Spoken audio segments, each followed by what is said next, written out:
for the invitation, to you and to Sarah Schneiderman, to Raghu Rai, and to Azhar Tayyibji, who is a friend of mine. He's delighted me by being here.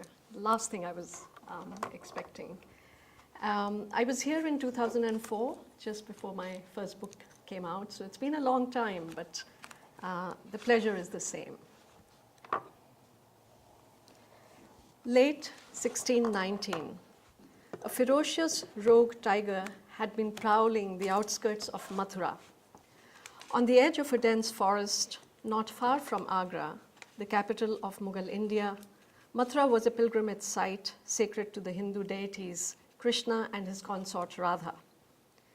But the intercession of the gods seemed not to be forthcoming, and the tiger continued to attack pilgrims and villagers.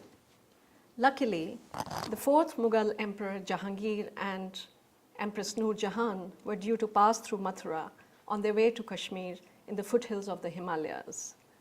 The cavalcade halted near Mathura. No sooner had servants begun erecting hundreds of magnificent tents, with the harem quarters marked by intricately carved red screens, than a group of local huntsmen appeared and begged Jahangir to do something about the fierce tiger that had eluded them. Killing tigers was a royal prerogative. Unfortunately for Jahangir, shooting a tiger was out of the question. Several years earlier, he had taken a vow to give up hunting when he turned 50, and thereafter injure no living being with his own hands. He was 2 months past that milestone birthday and had recently renewed the vow as an offering to the gods on behalf of one of his young grandsons, a little prince, traveling with the royal party under Nur's care, and he suffered from infantile leprosy. The emperor could not oblige the villagers. The empress, however, was prepared to protect her subjects. The beautiful Nur Jahan, light of the world, a name bestowed by her husband, was the last and the most beloved of the emperor's 20 wives and many more concubines. She was 34 when they wed, nearly middle-aged in their world, the daughter of a noble who had fled Persia, the widow of a court official implicated in a plot against the emperor, and the mother of a girl from the first marriage. Since Jahangir and Nur's wedding in 1611, Nur Jahan had proved to be a loving wife, a wise and just queen, and a great shot. So on October 23rd, 1619, wrote Jahangir, Nur Jahan mounted an elaborate howdah, the seat atop an elephant. Holding a musket, she made her way down the sandy tracks toward the forest, accompanied by her husband Jahangir and rows of courtiers, attendants and hunters on superbly ornamented elephants and horses, and in red and gold jeweled palanquins with silken and brocade seats carried by bearers and decorated with garlands of flowers. The first portrait. Portraits painted from the period suggest that Nur Jahan will have worn a regal turban, much like the ones favored by the emperor and distinguished noblemen, but highly unusual for a woman. A jama, a knee-length tunic, and tight trousers with a sash around her waist, small ruby and diamond earrings, and a ruby and diamond studded necklace. Shoes open at the back, exposing the henna designs on her feet. The hunting party passed through fields of barley, peas, cotton, and mulberry, lush from the recent rains. Down lanes along the way, they spotted herds of cattle, goats and blackbuck, and long corkscrew horns. Nur Jahan and her party could barely see beyond the dense wall of creepers, bushes, and trees, lofty neem, thorny babool, and many others. The village hunters knew the rhythm of the forest and its animal life. They led the empress and her troop to the spot where the tiger usually emerged. Nur's elephant in the forefront began groaning and stepping nervously from side to side. It had sensed the presence of the tiger. The mahout tending the animal couldn't make it stand still. Nur Jahan's howdah swayed.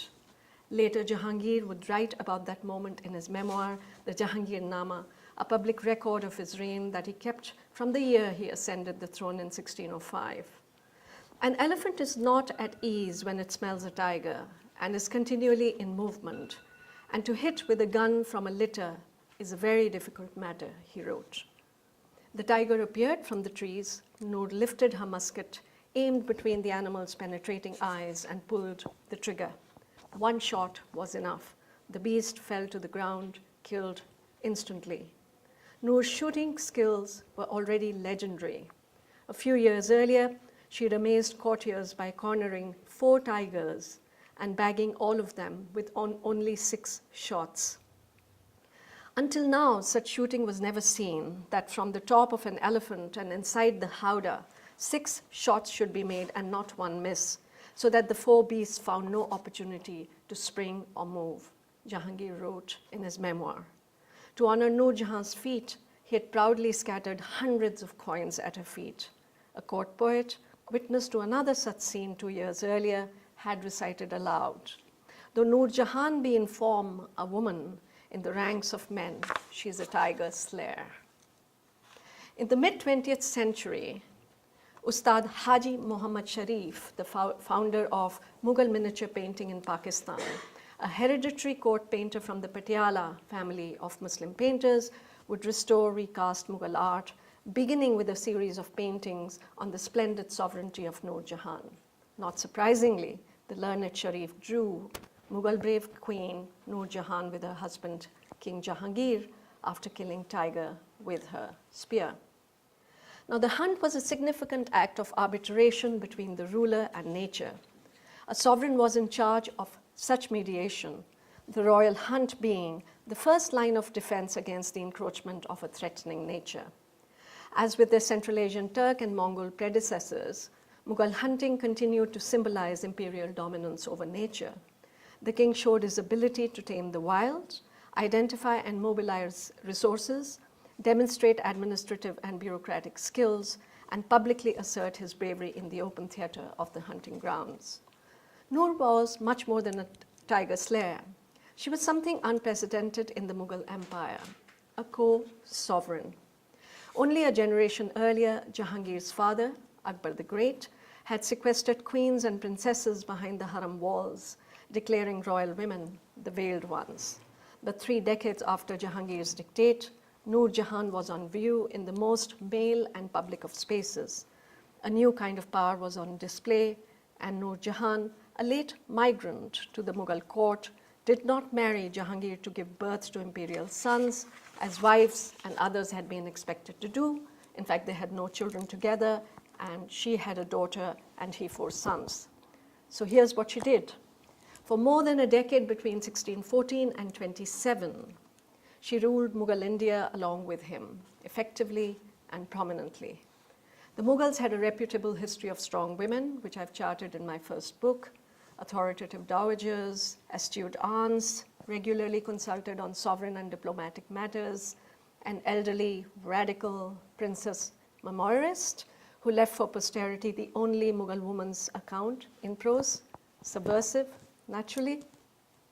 For all that, no woman had openly and fully taken charge of the empire.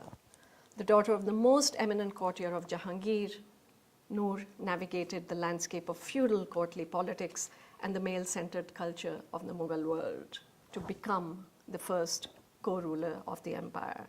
So in her person, the privileges of a favorite wife, influential matriarch, and sovereign empress came together. She was the axis upon which the inner world of the harem and the outer world of the grand Mughal court met. A novel and delicate arrangement emerged, an ever so slight shift. The technical questions of what made a sovereign remained in place, certainly in the minds of the clergy and those who puzzled over the empress's power. Nur's shooting skill wasn't the only thing that made her highly unusual. The coins, you can see a couple of examples that were issued in her name, as well as in her husband's on the obverse and the reverse sides. These are one of the signs of technical authority in Islam. The second were the edicts, and there was, in the Indic tradition, there was another one, which is that she sat where no other Mughal queen had sat before or would after, that is, in the Jharoka, an elaborately carved balcony projecting from the palace wall, from which government business was conducted. So subjects gathered below the Jharokha to pray for her health, and getting a look at her was considered auspicious. More important, nobles sometimes presented themselves below the imperial balcony, and I'm quoting paymaster historian Mutamad Khan, who wrote, "And listened to her dictates. At last her authority reached such a pass," he wrote, "that the king was such only in name. Repeatedly he gave out that he had bestowed sovereignty on Nur Jahan Begum," unquote. So the strength of Nur's position was such that many began to speak of a feeble emperor and powerful or manipulative de facto empress, haughty and stomachful, in the view of Peter Mundi, a person of uncommon political and cultural acumen, and a remarkable leader of men, in the view of others. Now, Nur Jahan was the only woman ruler in the long dynasty of India's great Mughals. How did the empress's extraordinary strength, the emperor's lamentable weaknesses, the twists and turns of 17th century politics, and the power of their love combine to defy a time and culture that ought to have made the reign of Nur Jahan impossible? And why is it that this phenomenal figure has been effectively expunged from Mughal histories?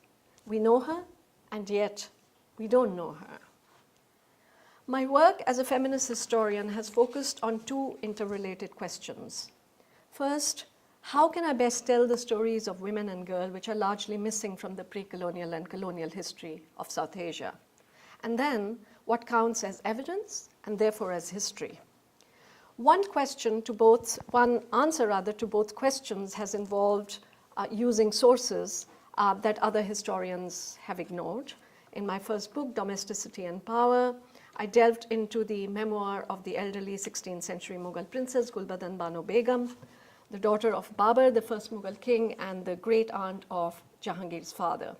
Now, scholars had long been aware of this memoir written when Gulbadan was 70 at the behest of her nephew Akbar the Great as a contribution towards the making of the first imperial history, the Akbarname, and was translated into English in 1902, but had been used only peripherally. I can speak to all of that in the Q&A. In writing Empress, The Astonishing Reign of Nur Jahan, I revisited Gulbadan's rarely consulted memoir for insights into the world that Nur and Jahangir inherited and inhabited. I also turned to other primary sources in Persian, foremost among them Jahangir's memoir, the Jahangirnama, which, as I said, he wrote between 1605 and 1622, and then turned over to a trusted noble when he fell ill. He makes his first entry about Nur Jahan in 1614, 3 years after their marriage, and over the years he included more than 30 discussions of the Empress that include praise of many of her talents and descriptions of their personal moments. It's a vivid record depicting an outstanding royal woman and her actions. Mutamad Khan, the paymaster historian that I've already spoken from, took over Jahangir's memoir when the emperor became ill and continued writing it for him until 1624. He also composed a history of Jahangir's reign, drawing heavily from the emperor's memoir. In the 18th century, then, a court historian named Muhammad Hadi added a continuation from 1624, where Mutamad Khan stops and brings it to the point of Jahangir's death in 1627. Now, Nur herself left no memoir or diary, but 10 of her imperial orders survive, and so do several lines of her poetry. Artists painted her portrait. She was the first woman to be portrayed actually in the Mughal court, and again, I'm happy to say a lot more about that in the Q&A. Curious observers, diplomats, court visitors, tradesmen, chroniclers, and critics of the empire wrote zealously about her, each, of course, observing and assessing through it was always he, own cultural lens. Mullah Kami Shirazi, who served the Mughals in various capacities and traveled with the court in 1626, when Jahangir was kidnapped by a disaffected noble, wrote a lavish laudatory fatnama, a proclamation of victory about Nur, soon after she had rescued her husband. This is really quite an incredible moment in this history, and again, I'll take it up in the Q&A. Other Persian writers documented Nur Jahan's achievements in the form of biographical entries. Notable among these is Farid Bakri, whose encyclopedic bibliographical work was transcribed in 1650. Among his list of 368 Mughal nobles, there is only one distinguished woman discussed at length, Nur Jahan. Between 1741 and 1780, another such compilation was produced, which drew heavily on this encyclopedic dictionary of the 17th century. So here's the point. I'm not just giving you a catalog of what there is, but also to say that carefully read and interpreted from a feminist viewpoint, these sources, and these are only a handful of examples that I've given you, they yield provocative and extensive evidence of the forces that formed Nur Jahan and allowed her to flourish and allowed me to fill in daily details of her public and private life. So I dived deeply into these Persian court records. Nur is there, it turns out.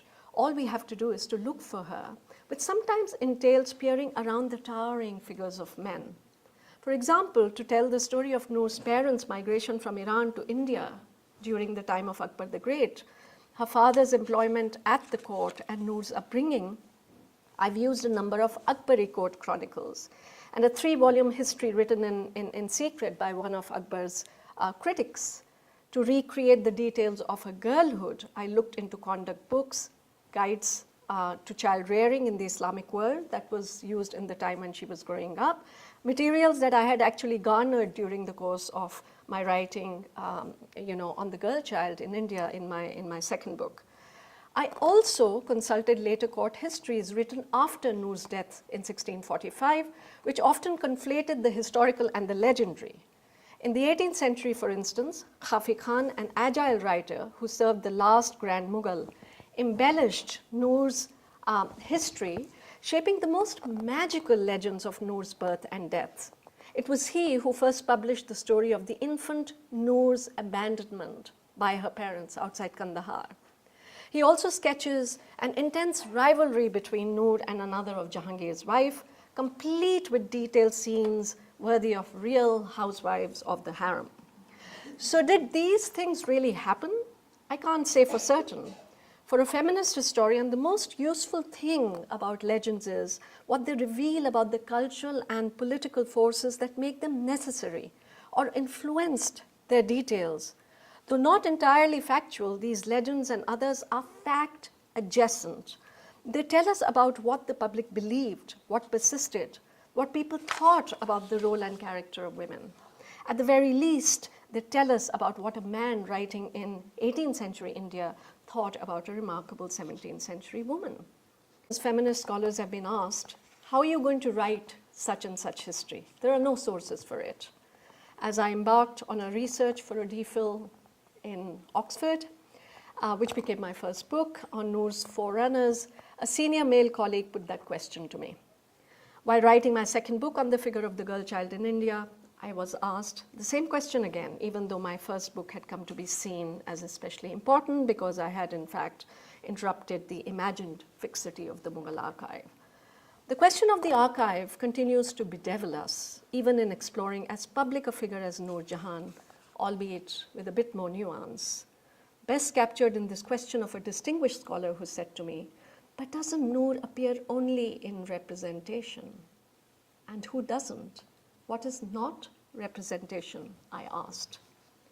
The list of sources for Nur Jahan's history is extensive. These are provocative and they require careful reading. They present the challenge of distinct visual and literary languages. More than anything else, they require what Gayatri Spivak has called a coercive rearrangement of desire. That a woman could aim so perfectly as Nur Jahan and shoot so accurately had confounded several courtiers, court poets, and the emperor himself. An Islamic studies scholar was astonished when I mentioned to him about Nur's hunting. She hunted? You mean she hunted? And it is recorded? What more do we need? He said to me. Another historian, an Ottomanist, whom I met at a conference in Zurich, was stunned that Nur Jahan issued imperial orders over her own signature. He couldn't get over his surprise and wanted details of each order. The range is no different from those of the Pacha, the king, he noted.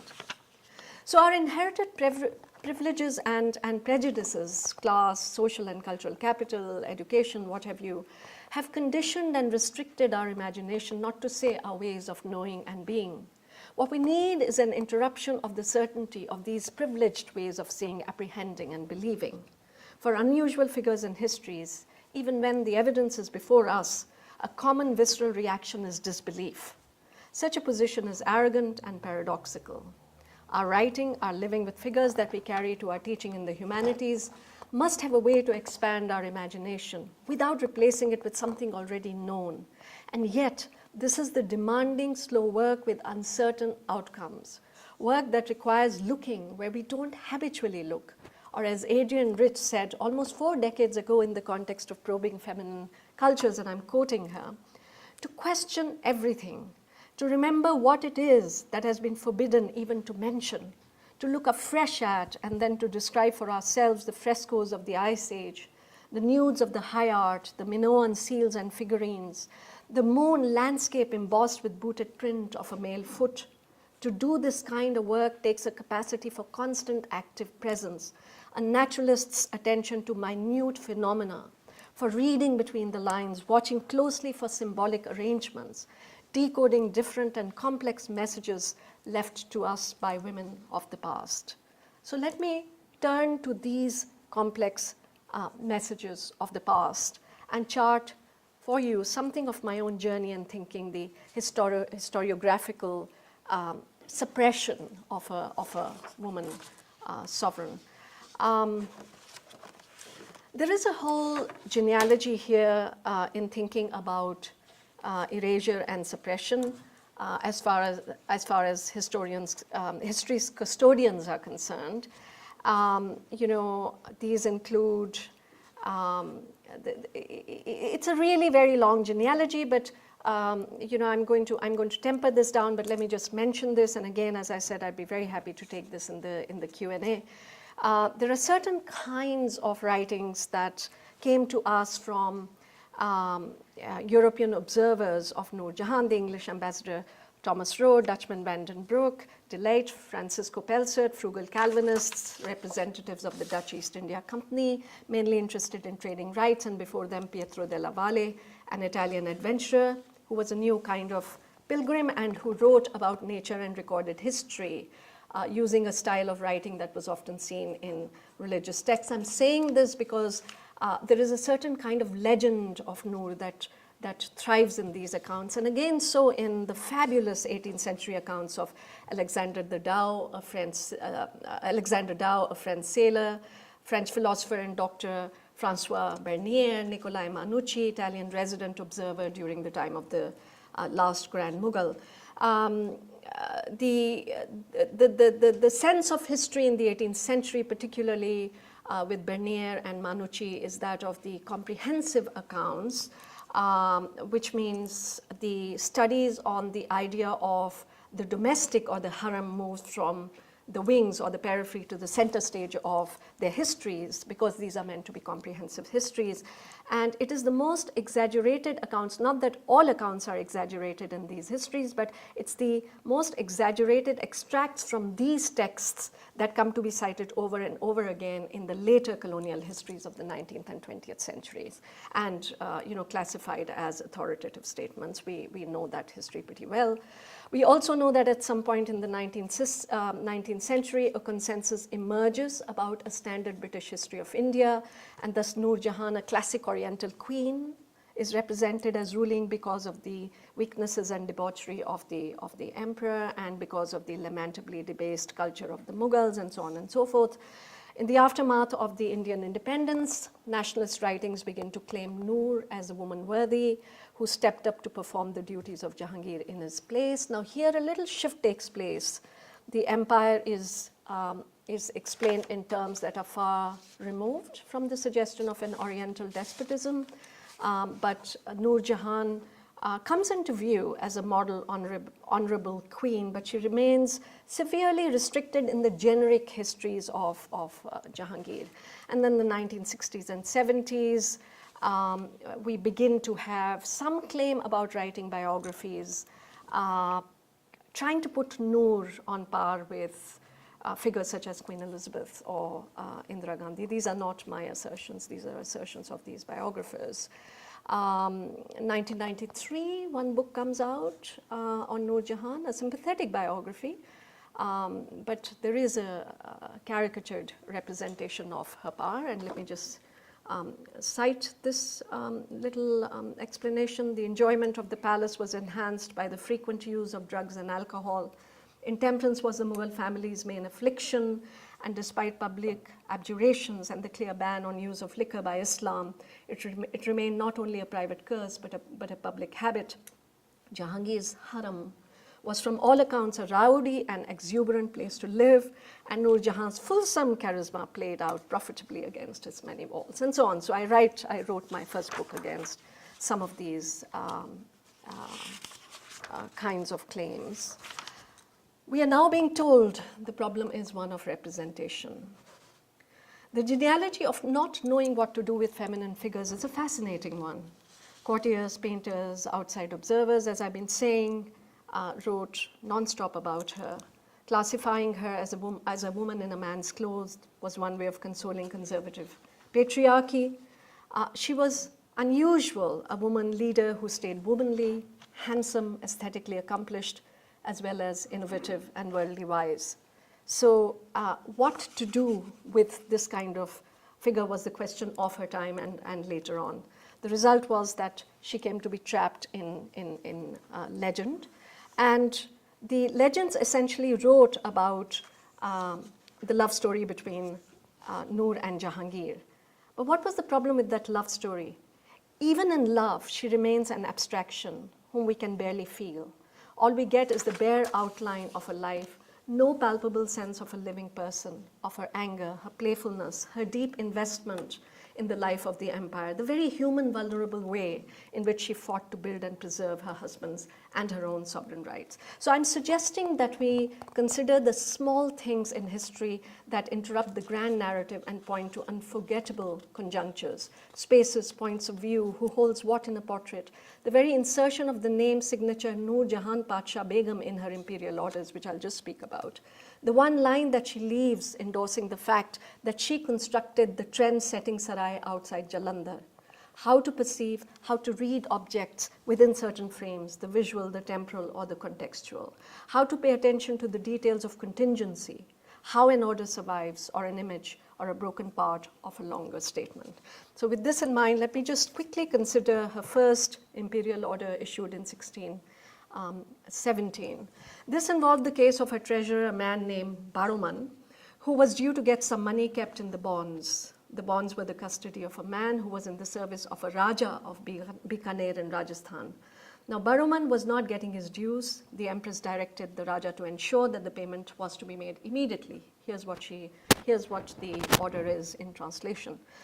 The chosen of the peers worthy of favors and obligations, Raja Surat Singh, hoping for the sublime favors, should know that a sum of money is due to Kishandas and Baruman, his son, the treasurer of Her Majesty. He is ordered to pay off the said debts. He should not disobey the orders and should regard it as its duty. So in a cursive script, Allahu Akbar, God is great, the sacred invocation crowned Nur's order. A beautiful art-shaped seal and stamped adorned her order. On the seal was the legend, by the light of the sun of Jahangir and the divine grace, the signet of Nur Jahan has illumined the world like moon. An endorsed paper, this is not directly that order, this is the copy from 1620, this is another order, but I'm showing this to you for stylistic representation and the inscription, which is really important. These orders and the one that I'm talking about is an endorsed paper under her signature, an inscribed sign of a sovereign stature. This was Nur's first legal action in the interest of her vulnerable employees. Now, edicts that Mughal mothers or wives issued were usually titled hukm, or those of a princess's wife, royal consort, or a princess was called nishan. Both expressions come from Central Asian steppes documentary traditions, part of the extensive lineage tree of the Mughals.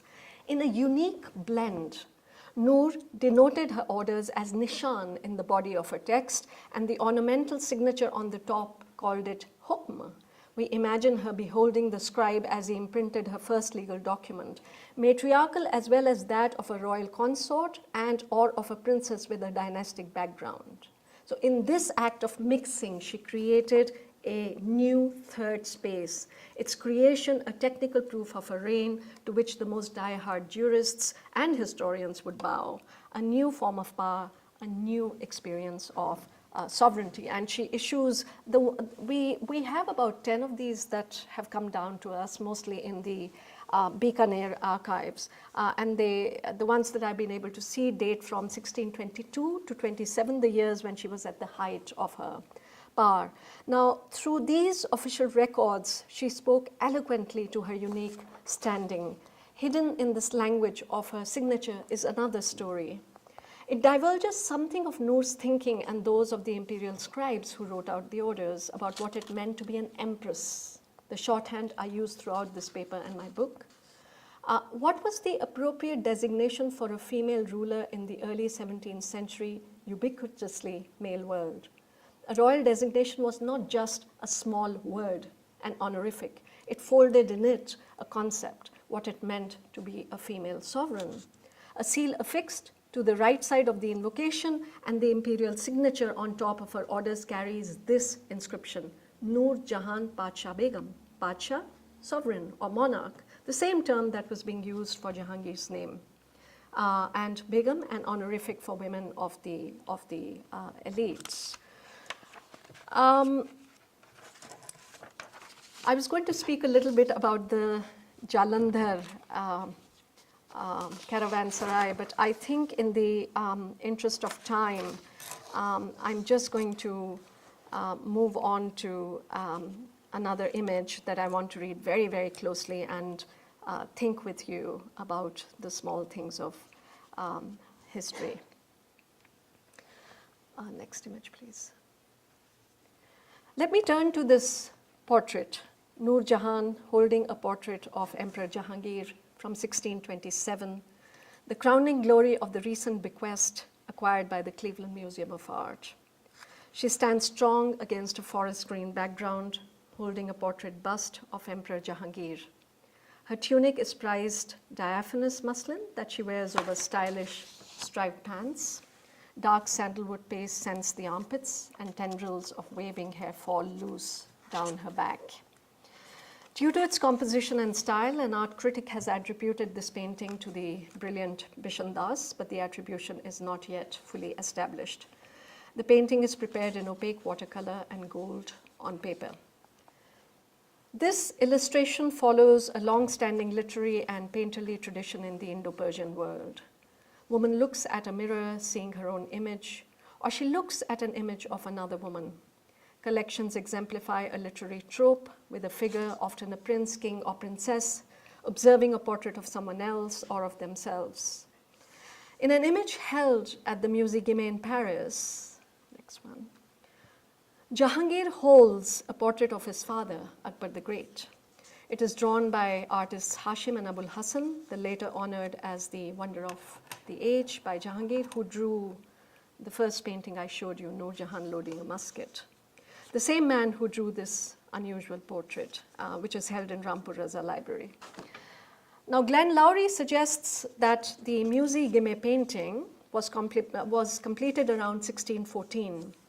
Akbar appears in a plain white robe, which is associated in mystic literature with the soul's quest for enlightenment, and holds an orb, a standard image of imperial might, and is seen standing behind a balcony, standard posture in a jharokha. Jahangir's disposition is similar. The nimbus reserved only for the members of the imperial Mughal family and unknown in Mughal painting before Jahangir, it is suggested came from European Prince of Christ and the apostles that Jesuits brought to the Mughal court. Now, the iconography of the portrait, the use of orb, the postures, the nimbus, suggests that Jahangir shares his father's spiritual power and hence is a legitimate successor to the sovereign power. The inscription on the margin of the painting identifies Akbar and Jahangir both by the term Hazrat, saintly, also used for Prophet Muhammad. Other signs, such as the birds on the carpet, are associated with the elevation of kings to heaven. The painting is open to many possible readings, as Lowry suggests, but this one is relevant for us.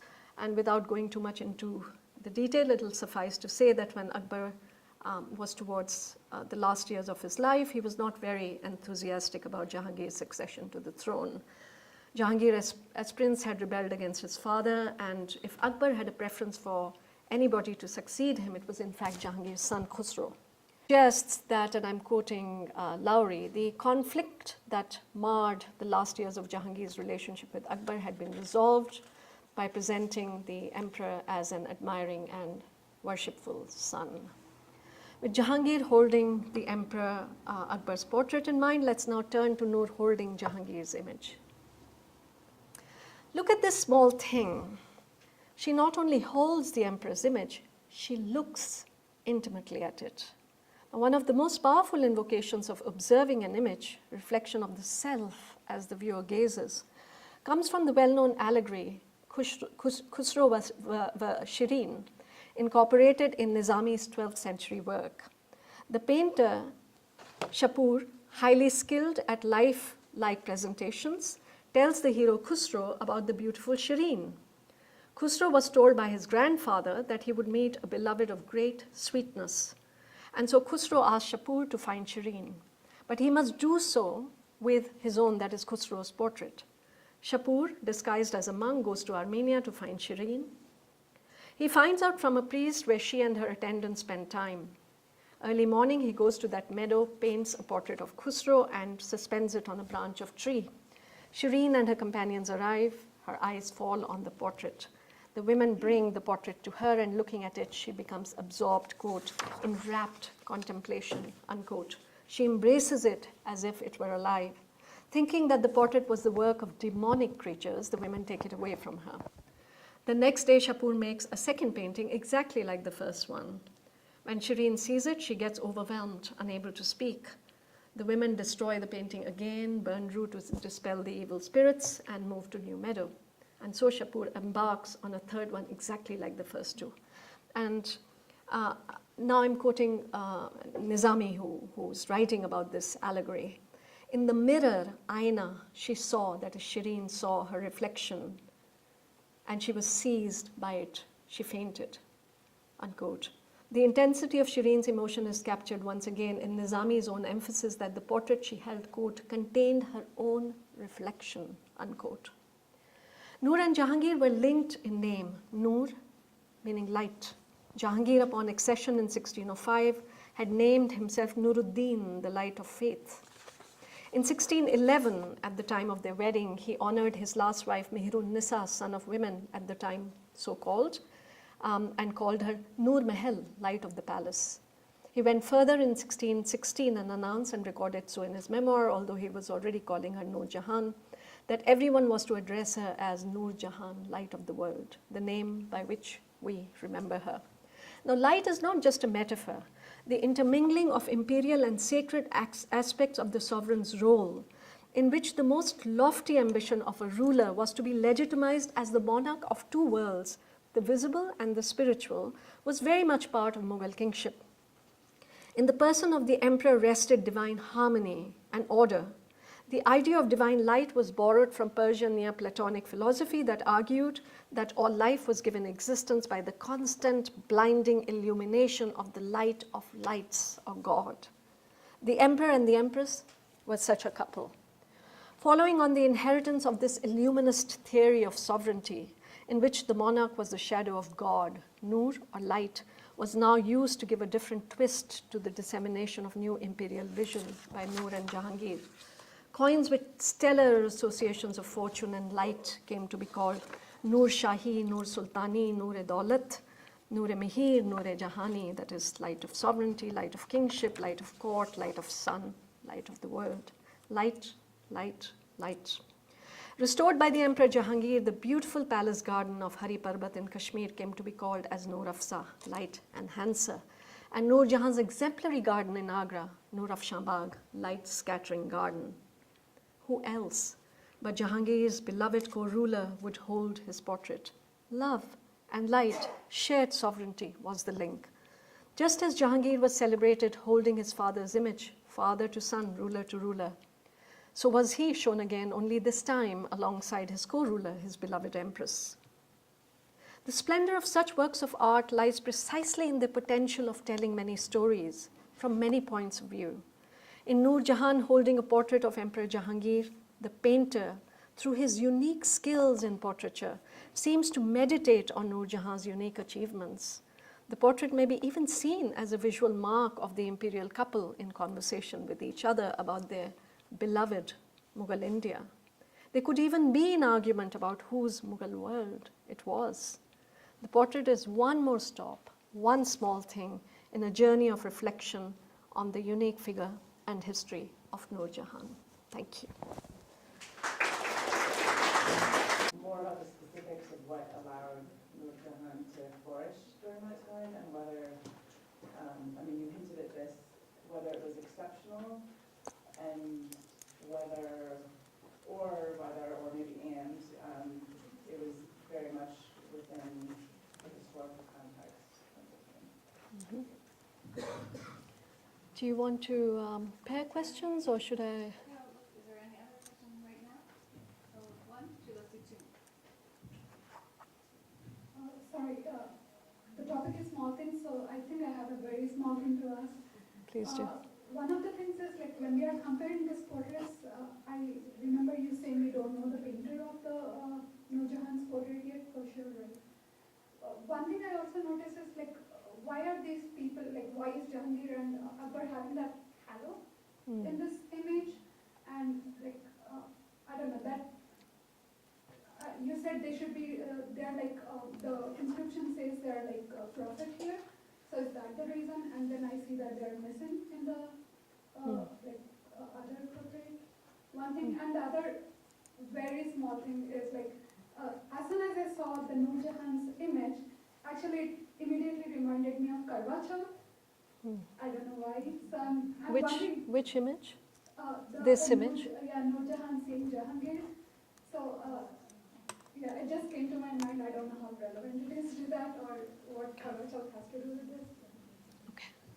Shall I? Let me take those two, and then we can. Okay.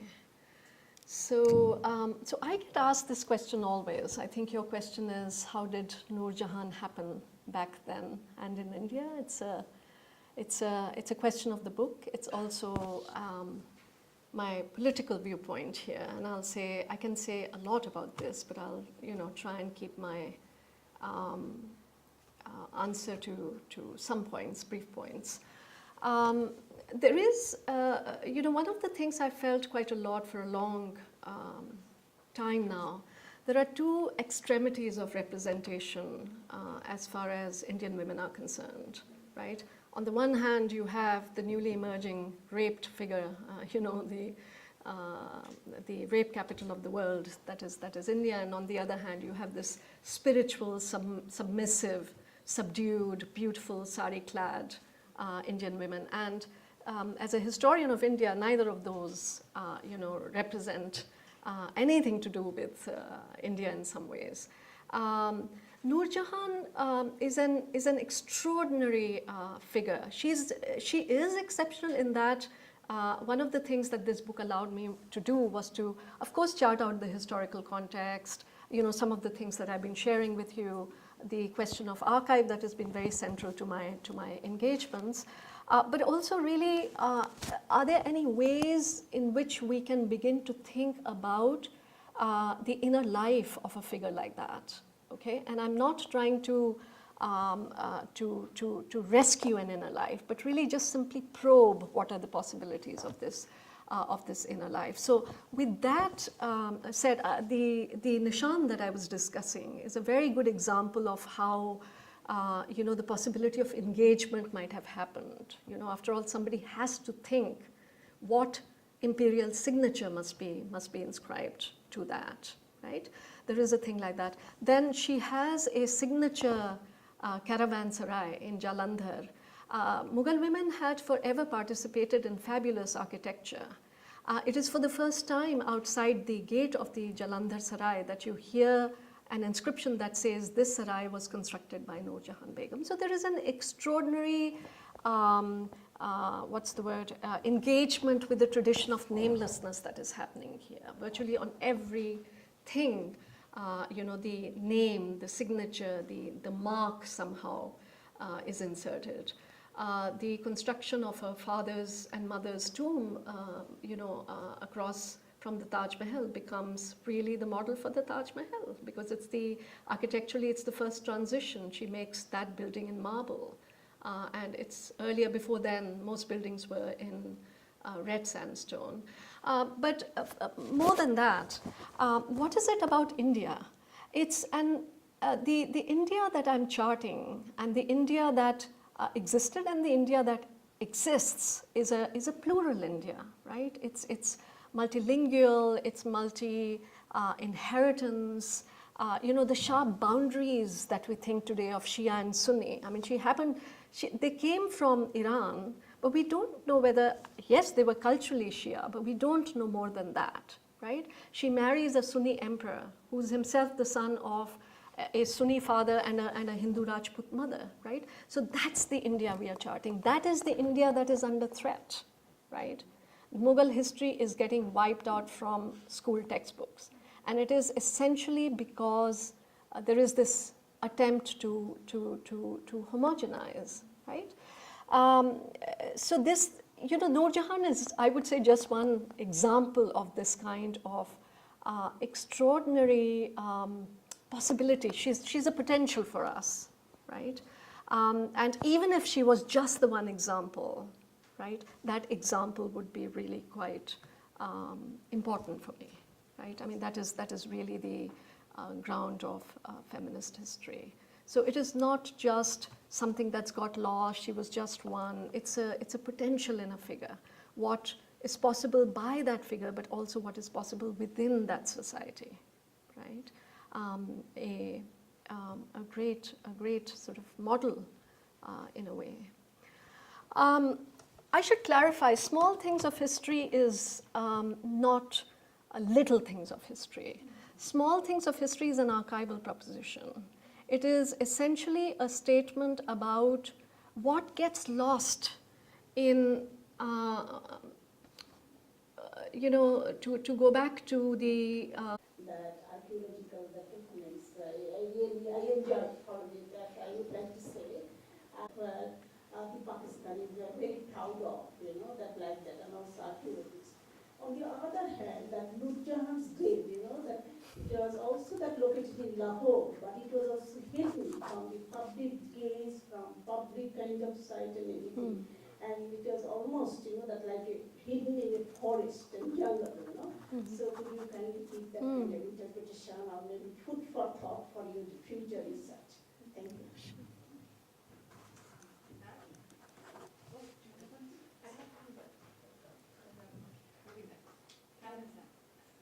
My name is Hara Mayer, and I teach Mughal history in the history department here, and I can't ask my question without first thanking you really for the contributions, extraordinary contributions that your scholarship have made, not only for scholars within history and Mughal history enthusiasts, but also for undergraduate students.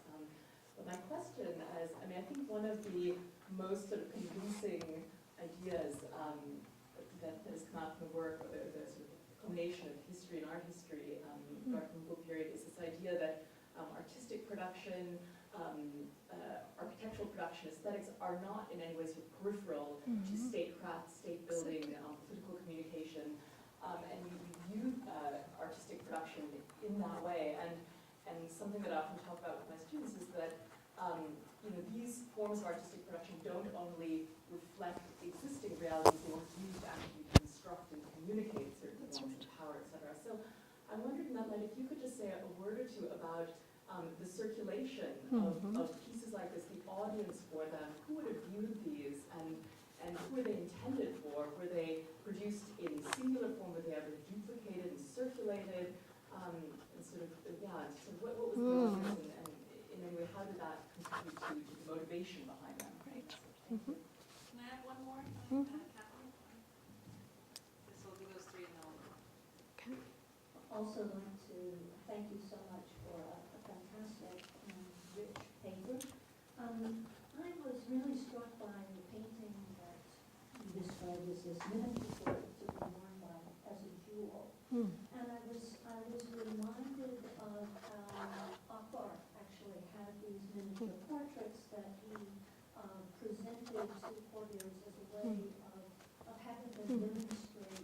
loyalty. Their loyalty to him, their allegiance to him. And so I was wondering if there might be a possibility of thinking about her portraits operating in the same kind of way, especially towards the end of That's right. Jahangir's That's right. reign. Thank you. Yeah. I think 3. It's a handful. I'm happy to take more, but 3 at a time. Thank you for going to Jahangir and Nur's tomb.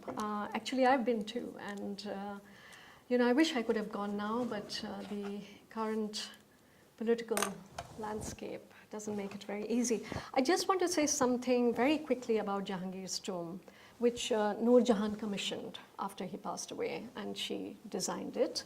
The money came from the exchequer of Shah Jahan, and she gives the design. The design is really interesting. Jahangir had suggested that he did not want, unlike other tomb architectures in Islam of his time, he did not want the tomb to have a closure on top, right? So the challenge for her was how to have a mausoleum that was actually open in the center. And so the design comes out of this. And the idea is a very beautiful one. He didn't want to align himself with anything after his death or any sort of modes of affiliation or thinking, but just a link with divinity. And it's very, very powerful to think what an open space. And again, you can begin to think about light and how light would travel through that. Her own mausoleum was also designed by her, and they were actually quite close to each other originally. There were gardens around, and they were linked in that way simultaneously next to each other. And the first set of destructions came during the Sikh rule, particularly of her mausoleum. And then once the British built the railroad, which still splits the two, since then there's been, as far as I can read from architectural history, there's been a lot of desolation of that. The Archaeological Survey of Pakistan has actually made Nur Jahan's tomb in the last 5 years as a very important project of restoration. So that's the last I know from my colleagues in Lahore. The question on statecraft and architecture is a fabulous one. Thank you, and that's something I've made a central premise. You see, I think there are two sort of thoughts about Nur Jahan's sovereignty. One is, of course, the technical symbols, right? And then there are informal signs of sovereignty that the chronicles are laden with. And the point about architecture is exactly that. Who commissions? What do they insert? What are the images? Her father and mother's tomb, Gharaz Beg and Asbat Beg's tomb in Agra is a really good example of that kind of imagery, of this mutuality, the Indo-Persian styles that we talk about. Things such as surahi and the use of lilies, red lilies representing blood and life, things like that. Just very deep Sufi metaphors.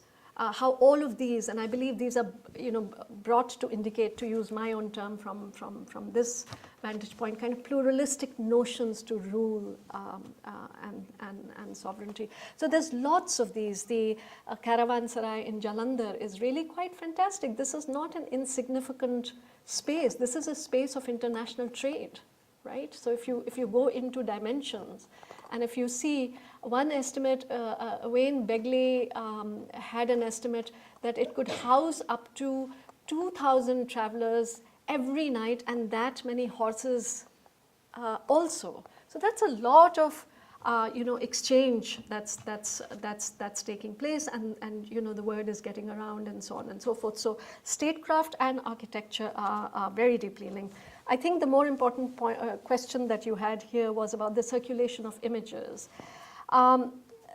There's,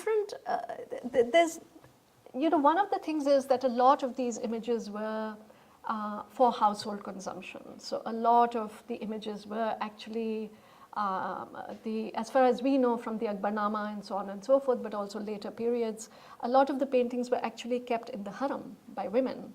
And there are texts that tell you that they viewed at these paintings when Jahangir rebels against Akbar and sets up an alternate court in Allahabad.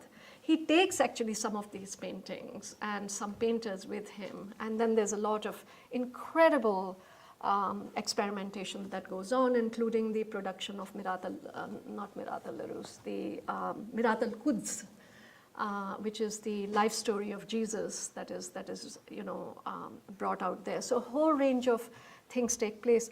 One thing that has intrigued me, and I will need art historians to help me, since I've got involved with this woman, people keep sending me images of her. I have about 100 images of her from her time and onward. I mean, into the 19th century, into the 20th century.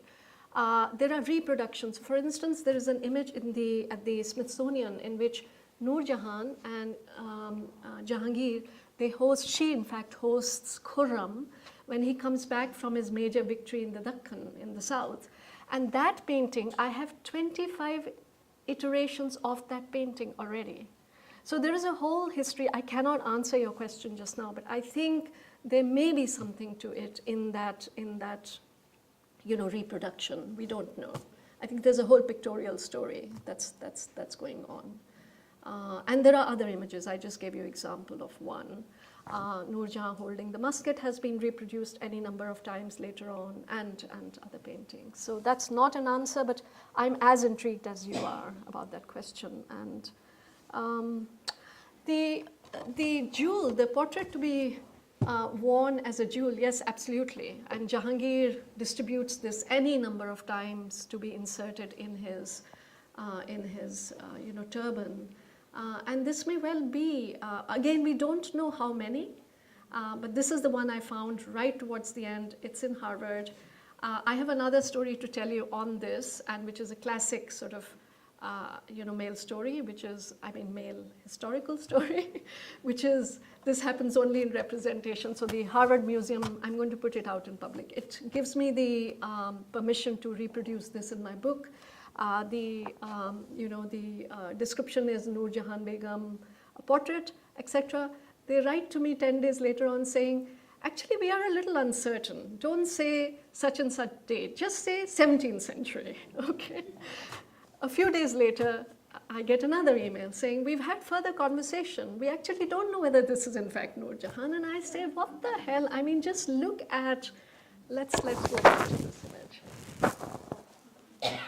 Sorry. There is a classic way in which the Jharokha images are portrayed. So this is a technical answer I'm giving you. I'm not, just simply claiming the archive. That's it. The Jharokha images are always made when an emperor or an empress, in this case, this is the only one we have, the right arm is always on the balcony. That's the art historical suggestion of technicality of a Jharokha image, right? And there is several other art historians have looked at this painting with me. And the dating, the earlier dating that I've kept here, I've of course removed the contemporary dating, which was supposed to be 1616, which is very early on, the same time when she is declared, Nur Jahan, light of the world. So I've kept their suggestion of 17th century. But yes, I think it could well have been used, particularly towards the end. It was a very, it was a moment of political machinations for sure. Thank you. Take one more set.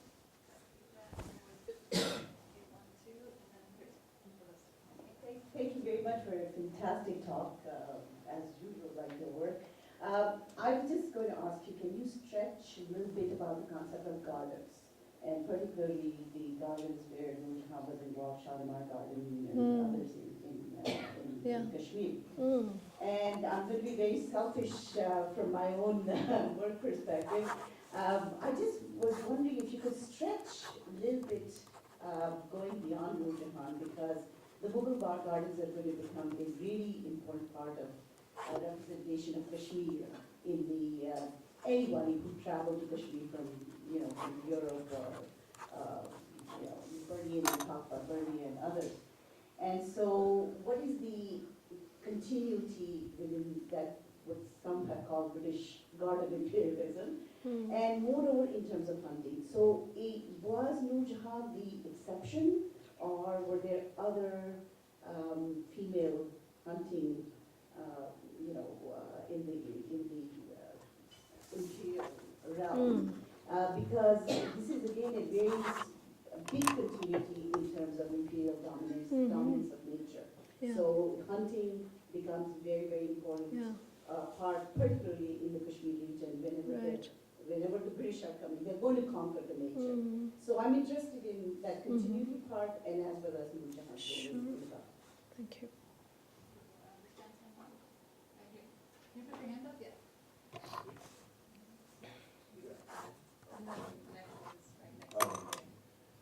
You posed a question early on, I misquote you, how did Nur Jahan happen, or what allowed her to happen? My question is, being that my academic background is more in Islam and mystical Islam, and I don't mean to say that Islam has a singular definition of statute for women, it certainly doesn't, there is no one interpretation, but I was curious, do you think it's possible that the reason she happened, so to speak, had something to do with perhaps the very pluralistic and syncretic attitudes of people like Akbar, Jahangir, and some of her contemporaries about the faith of Islam? Thank you. Okay, so we have. Okay, let me see. Yes, absolutely. No, not at all. I'm just making sure that I'm, thinking about these as we go on. Please. No, yes, absolutely. No, not at all. Thank you. Fantastic talk and a fantastic project. I think bringing this such rich prose writing that you do, bring this to a large public. And I see on your flyer here that even Deepa Mehta was impressed. So maybe there will be a movie, right? Is that the question? No, that's not the question. I was also intrigued by this hunting woman, and then you have Baz Bahadur and so on. Yeah. And that's a trope, and whether there is something going on with him. But my main question is actually about her poetry. How do you approach her poetry, and is that useful for your project? Yeah. Or is it a letdown, very conventional and so on, I imagine? Yeah. Okay. Thank you. No, that's very, very helpful. Actually, I'm going to respond to all the questions together because they are, in a way linked. And I'll begin with hunting.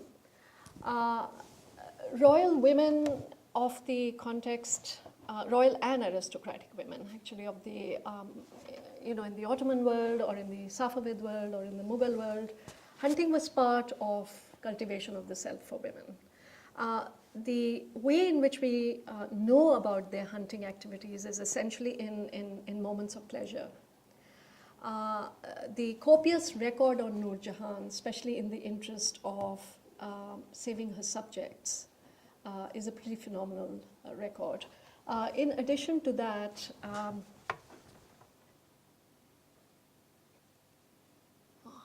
okay, we have it here. No, we have it here. She's right here. This is a very interesting painting. I usually ban my students from using the word interesting, but there it goes.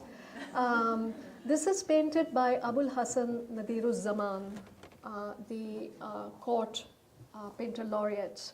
And the painting is very interesting in the sense that how do we know that this is Nur Jahan? Of course, art historians, including most recently Milo Cleveland Beach, has established that this is the genuine Nur Jahan. There are two things, that is Nur Jahan painting. There are two things. One is the rise of her breast that establishes also the, this is the kind of garment that's often also worn by noblemen and aristocrats in all of those portraiture paintings. But the narrowness of the waist suggests that it's a woman. If we came down to the wonderful clogs that she's wearing, at the back are, you can easily see those, they are hennaed feet. So there are kind of classic symbols in which you can find that out, but in painterly terms, the painters have established, the art historians have established that this is Abul Hasan's. It's very much in keeping with his genre. The thing that interests me most here in this painting, apart from the technicalities, is something that actually an European art historian of great eminence, he asked me, he's my colleague at Emory, Walter Melian. He said to me, Ruby, can you see what's happening in this painting? So this is very, very early on when I began this project. And so I looked and I said, yes, she's standing with this musket. So he said, no, look carefully again. And I did, and I said, oh, he said, yes, she is loading the musket. And he said in all of his work on, and Mughal was his subfield, Abul Hasan happens to be his real love. So I really trust his judgment. But he also said that he has not found one, unless there are experts here and can tell me otherwise. But he said that in the European 16th and 17th century traditions that he has looked at, he has never come across a painting of an imperial woman loading the musket, right? And I think we sort of talked about this quite a lot, and he said this is a sign of exercise of sovereignty, in other words. And then I've consulted some other art historians on this very painting. So, how is it catalogued is the question. And, how is it being written about? People say things like, well, in the Jahangir Nama, the only thing Jahangir writes about is her hunting. Why does Jahangir write? It's a stream of consciousness memoir. He's not going to say, on this day, my Begum, Nur Jahan, who was hunting, and hunting means this. The fact of repetition is very, very interesting. There's something that communicates in repetition. On the gardens, I actually want to pick up the example of the light scattering garden, the Nur Afshan Bagh on the banks of the Yamuna in Agra. It's actually close to public, and I was very lucky to have the support of the Archaeological Survey of India, and they took me. It's on different pavilions. So it actually, the main area overlooks the Jamuna, and that's where on both sides you have pavilions. But if you go into the pavilions, it's really extraordinary. You have the incredible Sheba and Solomonic imagery that is still pretty much tactile. You can feel the paints, you can feel the colors, you have simurgs, you have a whole range of imagery. And Nur Jahan in many documents is called Bilqisus Zaman, that is the Sheba of the time. So, these are the statecraft, and to go back to the statecraft question, it's very suggestive. And then it's at different levels. There is also the issue of what was being cultivated, which the Malis and the gardeners, they told me in the Nur Afshan Bagh, that they actually continue to plant some of the varieties of trees that were there intact in the time when it was being constructed. I don't think I have the expertise to go forward and to think in architectural terms. I mean, the thing I would give you very general responses about how the stone is very suitable to the landscape. That in fact, if you go into the bottom areas of these buildings, the temperature goes into cool and heat. So they can be used for contemporary architecture, things like that. The relationship. I mean, I think the Mughal gardens are very, very distinct, right? In the sense, talking of the British connection that you were asking me, there's a very clear charbagh pattern, and that is the other thing, the 4-square pattern that Babur begins with. And actually, the Nur Afshan, the light scattering garden that I'm talking about, is actually built on a site that which had a garden by Babur. So there's a very interesting claim Nur Jahan is making by going to that, not to Akbar, right? And somebody asked me the question about how did she become possible, and I'm going to, with the garden and the poetry, I'm going to respond to that question. That is what is my thinking on this. The thinking is, in poetry, for instance, no, first about the gardens, actually. Jahangir and Nur Jahan were one of the most peripatetic couple. I mean, and this was something, speaking of the archive and how to do this kind of work, this was not on the bookshelves for me. I could pull out a book that had Mughal itineraries and say, well, on such and such they went here, then on such and such they went here, and then they went there. Every 3 months they were laying tents, right? And my argument in my first book was that, one of the incredible sources of power for women is this peripatetic ability of living in tents, right? Of expressing, it's a very Turco-Mongol inheritance. And then you have the first haram, actual physical haram built in Fatehpur Sikri by Akbar the Great.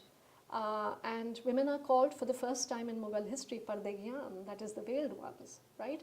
And here this is again, and Jahangir's whole sovereignty is in a way a contest against Akbar, right? It works on this plural platform, but he takes it even further.